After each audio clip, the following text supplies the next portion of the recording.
할렐루야. 오늘 또 이 목요일 새벽에 하루를 말씀과 기도로 시작하는 여러분 가운데 주님의 크신 사랑과 은혜가 함께 하시기를 축복합니다. 우리 시간 찬송 361장 기도하는 이 시간 우리 찬송하면서 목요일 새벽 기도 자리로 나아가겠습니다.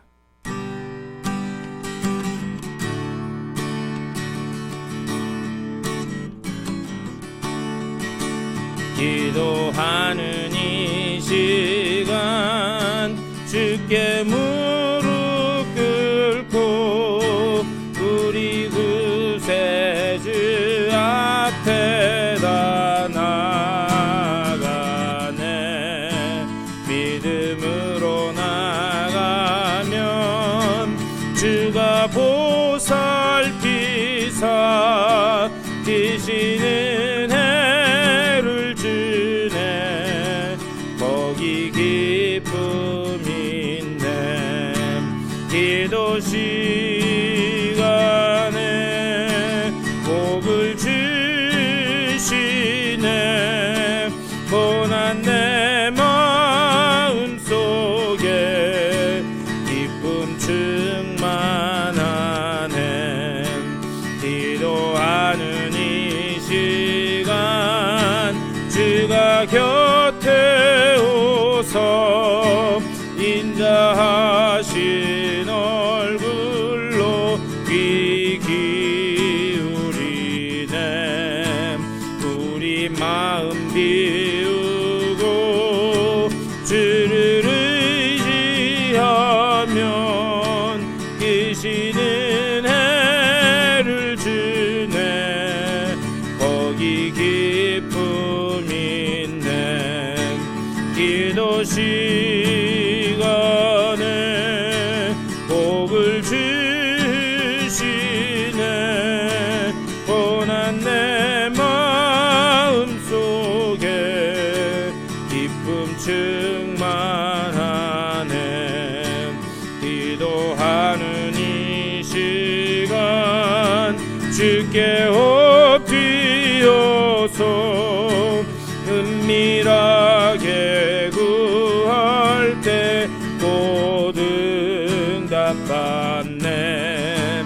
잘못된 것 아래면 측은히 여기사 계시는 해를 주네. 거기 기쁨이네. 기도 시간에 복을 주시네. 고난 내 마음 속에 기쁨 충만하네. 기도하는 이 시간 주를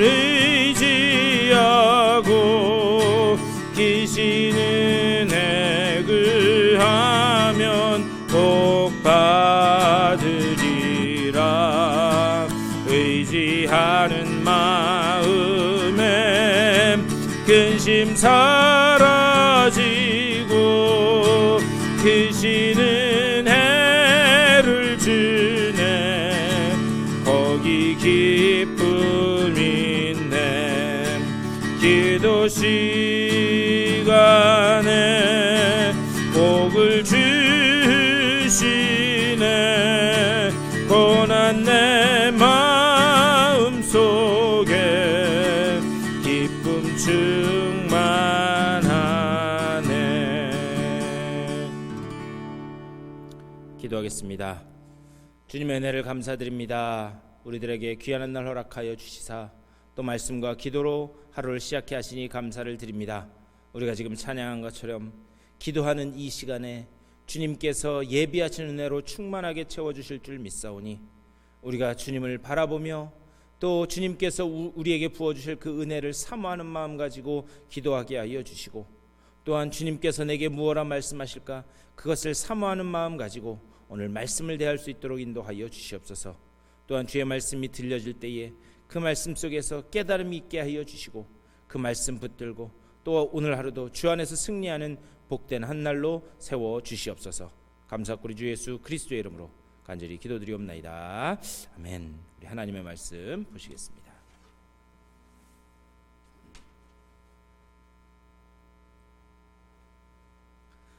오늘 에스라 8장 말씀 보시겠습니다. 우리 에스라 8장 좀 말씀이 긴데 우선 우리 21절부터 23절까지 8장 21절부터 23절까지의 말씀 보고 우리 말씀 전체를 보도록 하겠습니다. 우리 21절부터 23절까지 화면을 보면서 다 같이 한 목소리를 받들어 읽겠습니다. 그때에 내가 아하와 강가에서 금식을 선포하고 우리 하나님 앞에서 스스로 겸비하여 우리와 우리 어린 아이와 모든 소유를 위하여 평탄한 길을 그에게 간구하였으니 이는 우리가 전에 왕에게 아뢰기를 우리 하나님의 손은 자기를 찾는 모든 자에게 선을 베푸시고 자기를 배반하는 모든 자에게는 권능과 진노를 내리신다 하였으므로 길에서 적군을 막고 우리를 도울 보병과 마병을 왕에게 구하기를 부끄러워하였습니다. 그러므로 우리가 이를 위하여 금식하며 우리 하나님께 간구하였더니 그의 응낙하심을 입었느니라. 아멘. 오늘 또 이 말씀 가지고 말씀 나누도록 하겠습니다. 우리 어제 말씀을 통해서 이제 2차로 이 바벨론에서 포로로 돌아오는 그런 사람들의 명단을 보았습니다. 그리고 그 2차 귀환하는 사람 중에 우리가 묵상하고 있는 에스라서를 기록한 이 에스라 선지자도 같이 포함되어 있었다라고 하는 것을 우리는 보았습니다. 1절에서 이렇게 말씀해요. 아닥사스다 왕이 왕위에 있을 때에 나와 함께 바벨론에서 올라온 족장들과 그들의 계보는 이러하니라. 아닥사스다 왕 때 이제 2차로 포로로 돌아온 사람들의 명단을 쭉 이야기합니다. 그것이 2절부터 14절까지의 말씀이에요. 거기에 2차 귀환 명단이 이렇게 기록되어 있습니다. 그런데 이 14절까지의 그 명단 숫자들이 있는데 그 숫자를 합해보면 1차로 귀환했던 그런 사람들의 숫자와 비교해서 3분의 1도 안 되는 아주 적은 숫자가 돌아오는 것을 볼 수가 있습니다. 매우 적은 수가 귀환하기로 결심하는 거예요. 그리고 나서 15절에서 이렇게 말씀해요. 내가 무리를 아하와로 흐르는 강가에 모으고 거기서 3일 동안 장막에 머물며 백성과 제사장들을 살핀즉 그 중에 레위 자손이 한 사람도 없는지라. 이제 2차로 귀환해야 될 사람들, 그 사람들을 아하와 강가로 모았다 이렇게 말씀하고 있어요. 그리고 비록 그들의 숫자가 1차에 비해서는 월등하게 적었지만 그 숫자를 더해보면요 거의 한 2천여 명 되는 그런 인원이 됐었습니다. 그러니까 여러분 한번 생각해 보셨으면 좋겠어요. 제가 지난번에 우리 그 처갓집 식구 왔을 때 11명이 움직이는데도 이게 뭐 시간이 딜레이되고 이 사람 하는 일 따로 저 사람 하는 일 따로니까 많이 늦어지더라고요.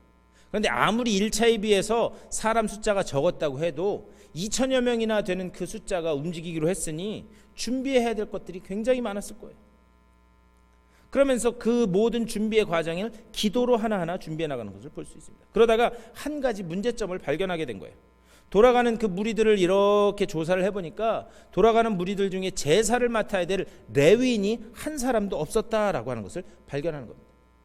그래서 16절과 17절에서 에스라가 하나님의 제사를 섬길 그 레위인들을 모으라, 그들의 자원을 받으라 이렇게 부탁해요. 그래서 결국 어떻게 하는가? 그 220명의 레위 사람들이 그 2차 포로 귀환에 동참을 하게 됩니다.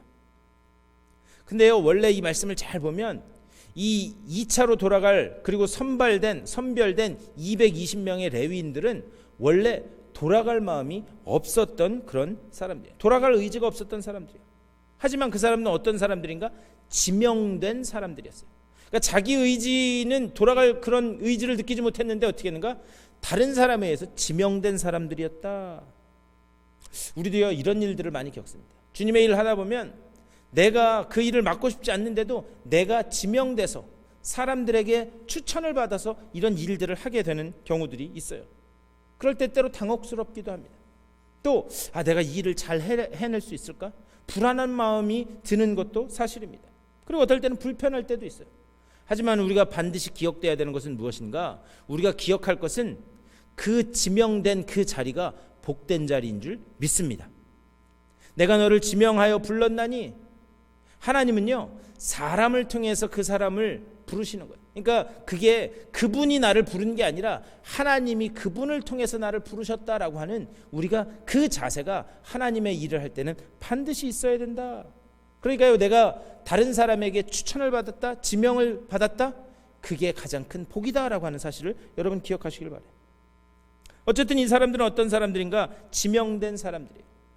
그리고 이 사람들과 함께 에스라가 어떤 일을 해나가는가, 이런 배경 속에서 오늘 우리가 읽은 말씀을 이해해야 바로 이해할 수 있습니다. 오늘 읽은 21절 말씀, 그때 내가 아하와 강가에서 금식을 선포하고 우리 하나님 앞에서 스스로 겸비하여 우리와 우리 어린 아이와 모든 소유를 위하여 평탄한 길을 그에게 간구하였으니, 여기서 금식을 선포했다라고 하는 것, 그것은 기도를 선포했다는 것, 그리고 공동체에게 맡겨진 그 일에 집중했다라고 하는 그런 뜻입니다. 포로귀환이라고 하는 큰 그 임무를 앞두고 에스라가 어떻게 했는가? 에스라는 기도에 집중했다는 거예요. 그런데 우리가 그냥 쉽게, 그렇지, 이제 삶의 터전을 버리고 70년이나 살아왔던 삶의 터전을 버리고 다시 원래 자기의 자리로 돌아가는데 기도가 필요하겠지, 이렇게 당연하게 우리가 생각하면 안 된다는 거예요. 여기에는 매우 큰 그런 상황적인, 환경적인 이유가 있었습니다. 앞에서도 말씀드렸지만 1차 귀환 때보다 숫자가 훨씬 적었어요. 그러니 이게 단순히 1, 2마일, 10마일, 20마일 가는 것도 아니고 몇 달에 걸쳐서 가야 되는 그런 일인데 수많은 위험이 도사리고 있었을 거예요. 여러분 한번 가만히 생각해 보세요. 당시에는 그들이 돌아갈 때 그들을 노리는 도적대도 있었을 것이고, 또 그들을 돌아가는 것을 반대하는 사람들의 그 반대 세력도 있었을 것이고, 그게 걱정해야 될 것들이 하나둘이 아니었다라고 하는 사실입니다. 더군다나 21절 말씀 보면 거기 뭐라고 기록되어 있느냐, 모든 소유를 위하여 이렇게 되어 있어요. 모든 소유를 위하여. 아니, 포로였던 사람들이 돌아가는데 뭐 얼마나 많은 소유물들이 있었을까, 우리가 이렇게 생각할 수도 있습니다. 그런데 에스라가 돌아갈 때에 과거의 바벨론 시대 성전을 무너뜨리면서 가져갔던 모든 금, 은, 집기들, 이 성전의 집기들을 도로 다 가져가라, 아닥사스다 왕이 그것을 도로 다 내어줬어요. 24절 이하가 그것을 말하는 거예요. 그래서 고향 땅으로 다시 가져온 물건들이 얼만큼이었는가, 그 양이 어마어마합니다. 은 650달란트, 은그릇 100달란트, 금 100달란트.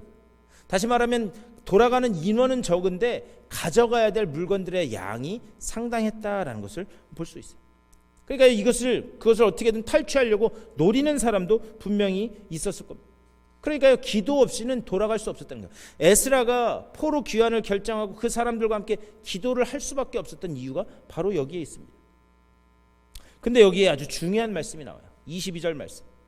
이는 우리가 전에 왕에게 아뢰기를 우리 하나님의 손은 자기를 찾는 모든 자에게 선을 베푸시고 자기를 배반하는 모든 자에게는 권능과 진노를 내리신다 하였으므로 길에서 적군을 막고 우리를 도울 보병과 마병을 왕에게 구하기를 부끄러워하였습니다.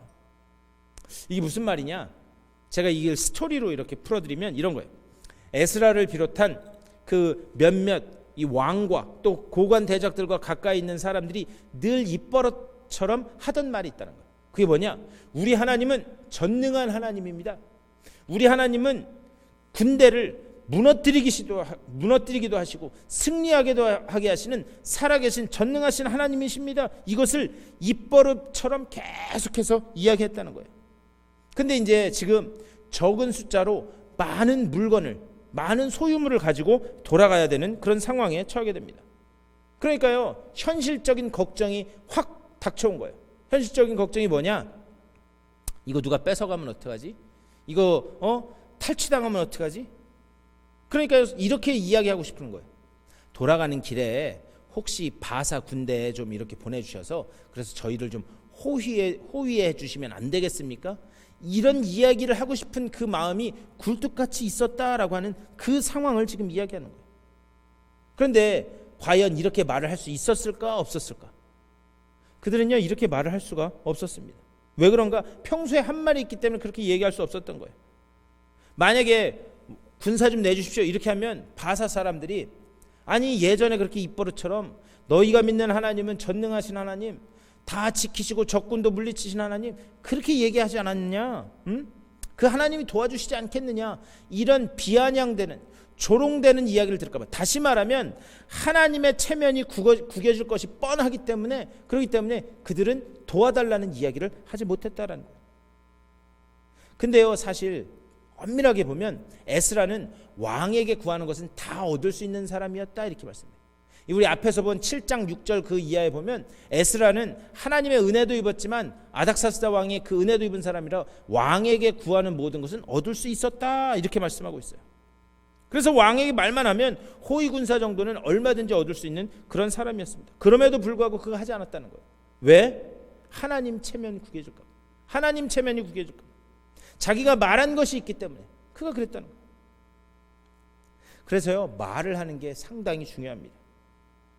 우리 그럴 때 있잖아요. 그때 그 말을 하지 않았으면. 그런데 하나님의 일은 선포해야 되는 줄 믿습니다. 하나님의 일은 선포해야 되는 거예요. 하나님은요, 입술의 열매를 맺게 하시기 때문에 우리가 계속 선포해야 됩니다. 하나님이 하실 줄 믿습니다. 하나님이 선한 결말로 이끄실 줄 믿습니다. 우리가 계속 해야 되는 것은 무엇인가? 이렇게 입술의 열매를 맺도록 하나님의 일을, 하나님의 전능하심을 선포하는 것, 그것이 우리가 해야 될 일인 줄 믿습니다.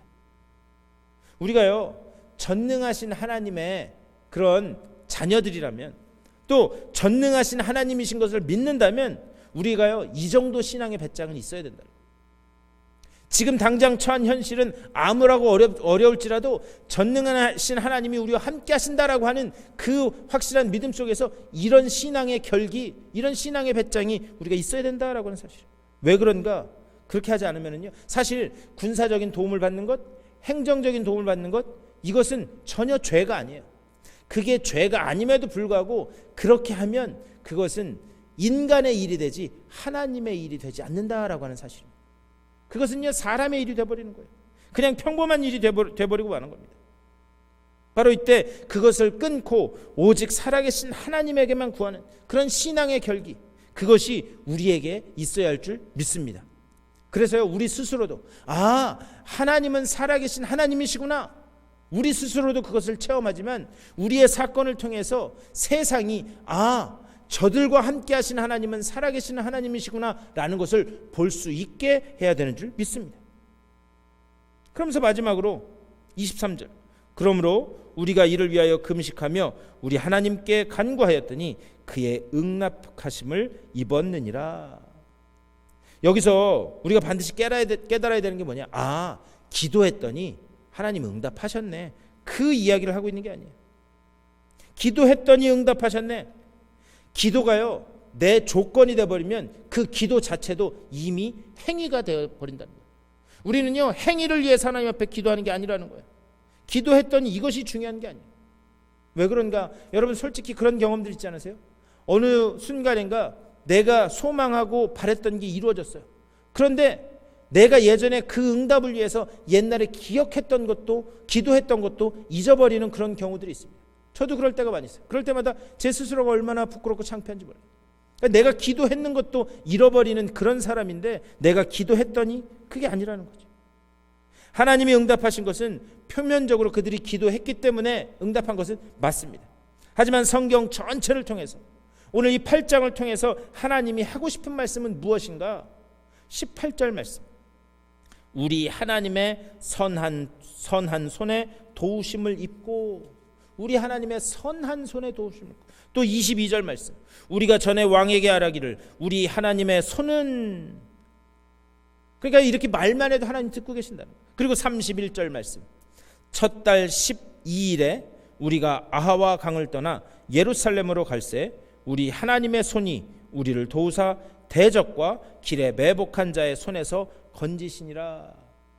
계속해서 하나님의 손이, 하나님의 선한 손이, 우리가요 기도해서 응답받는 것은 맞아요. 하지만 그 이전에 하나님의 손이 먼저 우리를 붙들고 계셨는 줄 믿습니다. 이것이 우리들이 깨달아져야 되는 거예요. 하나님이요 우리의 손을 먼저 붙잡고 자 가자, 하나님이 이끄셨기 때문에 우리가 그곳으로 갈 수 있게 되었다라고는 사실이에요. 하나님이 이렇게 우리 손을 먼저 이끌고 우리를 움직이게 하셨는데 우리는 우리가 한 걸로 안다는 거죠. 마치 이런 거랑 마찬가지예요. 저희 정훈이가 예전에 어렸을 때 한글을 이렇게 공부하는데 스스로 자기가 배우면서 할 때 제가 그 정훈이 펜을 잡은 정훈이의 손을 잡고 제가 이정온 이렇게 써줬어요. 이게 네 이름이다, 이정온. 여러분 한번 가만히 생각해 보십시오. 그 펜을 잡고 있는 것은 저희 아이인 정훈이었어요. 그런데 그것은 사실 정훈이가 쓴 게 아니라 그 펜을 잡고 있는 손을 붙들고 있는 제가 쓴 거죠. 우리들의 삶의 원리가 이렇다라고 하는 사실을 우리는 반드시 깨달아야 됩니다. 내가 하는 것 같지만 내가 하는 것 같은 그 속에 이미 하나님은 전능하신 손으로, 권능의 손으로 우리의 손을 붙잡고 삶을 붙잡고 친히 다 이끌어 가시는 하나님이신 줄 믿습니다. 오늘 이 말씀을 통해서 우리가 반드시 깨달아야 되는 신앙의 원리는 무엇인가? 내가 하는 것이 아니라 하나님이 하시는 것인 줄 믿습니다. 오늘도 이 말씀 붙잡고 기도할 때 그렇게 기도하셨으면 좋겠어요. 하나님, 하나님의 손이, 내 열심히 열매 맺는 것이 아니라 하나님의 손이 열매 맺게 하시는 줄 믿습니다. 그러니까 이 하나님의 손이 우리를 붙들고 계심을 믿습니다. 하나님, 잠시 숨을 쉬는 이 순간에도 나를 놓지 마시고 그 능력의 손으로 나를 인도하여 주시옵소서. 이렇게 기도하심으로 오늘 하루도 하나님이 주시는 놀라운 하늘의 은혜로 소망 가운데 승리하시는 여러분 다 되시기를 주님의 이름으로 간절히 축원합니다. 기도하겠습니다. 우리 말씀을 생각하면서 또 특별히 우리 교회 이전의 문제를 놓고 기도하는데 거기에도 하나님의 손이 역사하실 줄 믿습니다. 기도하시고 여러분들의 삶과 개인적인 기도의 제목들을 놓고 기도하시고 우리 삶의 자리로 돌아가시도록 하겠습니다. 다 같이 기도하시겠습니다. 우리 주님의 크신 사랑과 은혜를 감사드립니다. 아버지여, 내가 기도해서 얻은 것도 아니고 내 열심히 열매 맺은 것도 아닌 줄 믿습니다. 오직 하나님의 손이, 하나님의 선한 손이 우리를 붙들고 계시기에 우리 삶 가운데 열매가 맺어지는 줄 믿사오니 주여, 하나님의 그 능력의 손으로 여전히 우리를 붙들고 계심을 믿습니다. 이 손에 온전히 붙들려서 우리의 현실에서 주님께서 주시는 그 놀라운 하늘의 승리를 맛볼 수 있도록 주여 인도하여 주시옵소서. 특별히 아버지, 정말 우리가 지금 교회 이전의 문제를 놓고 기도하는 가운데 있습니다. 아버지, 여기에 가운데, 이 가운데도 하나님께서 이미 아버지 우리들을 붙들고 하나님의 그 계획을 이끌어 가시는 줄 믿사오니 아버지여, 그것이 무엇이 되었든지 간에 하나님 앞에 온전히 순종하며 나아가는 우리 모두가 될 수 있도록 인도하여 주시옵소서. 주님의 뜻에만 순종케 하여 주시고 주님의 그 손에 붙들려 이끄시는 대로만 나아가 그 끝에 예비된 우리를 향한 하나님의 그 크고 놀라우신 하늘의 은혜를 맛보며 세상에 나아가 하나님의 살아계심을 증거하는 우리 모두가 될 수 있도록 주여 아버지 붙잡아 주시고 인도하여 주시옵소서. 이때 우리의 마음을 하나로 모아주시고 우리가 성령 안에서 하나됨을 아버지여 감사하며 주님께서 맡겨주신 사명을 온전히 감당하는 하나된 몸, 하나의 몸이 되었음을 감사하는 귀한 기회가 될 수 있도록 인도하여 주시옵소서. 아버지여, 육체 질병으로 고통받는 이들이 있습니다. 한 분 한 분 찾아가 주시고 주님 위로하시고 주의 치유의 광선을 비춰주셔서 저들의 그 육체가 주의 은혜 안에서 온전히 회복되어서 하나님 앞에 영광 올려드리며 마음껏 주님 앞에 나와 주의 사역을 감당하는 주의 일꾼들 되게 하여 주시옵소서. 오늘 하루도 말씀으로 시작한 주님의 귀한 백성들입니다. 한 분 한 분 주님께서 찾아가시고 주님 주시는 그 능력의 말씀 가운데서 저들의 삶 가운데 주님의 그 놀라운 말씀의 부흥이 일어나게 하여 주시고 아버지 성령의 부흥이 일어나게 하여 주시고 아버지 정말 주님께서 약속하시고 예비하신 아버지여 그 놀라운 그 하늘의 소망의 부흥이 저들 가운데 일어날 수 있도록 주여 아버지 붙잡아 주시고 주님 인도하여 주시옵소서. 아버지 오늘 하루도 주님께서 저들의 삶을 어떻게 역사하시는지를 매 순간순간 맛보는 복된 저들의 삶이 될 수 있도록 주여 붙잡아 주시옵소서.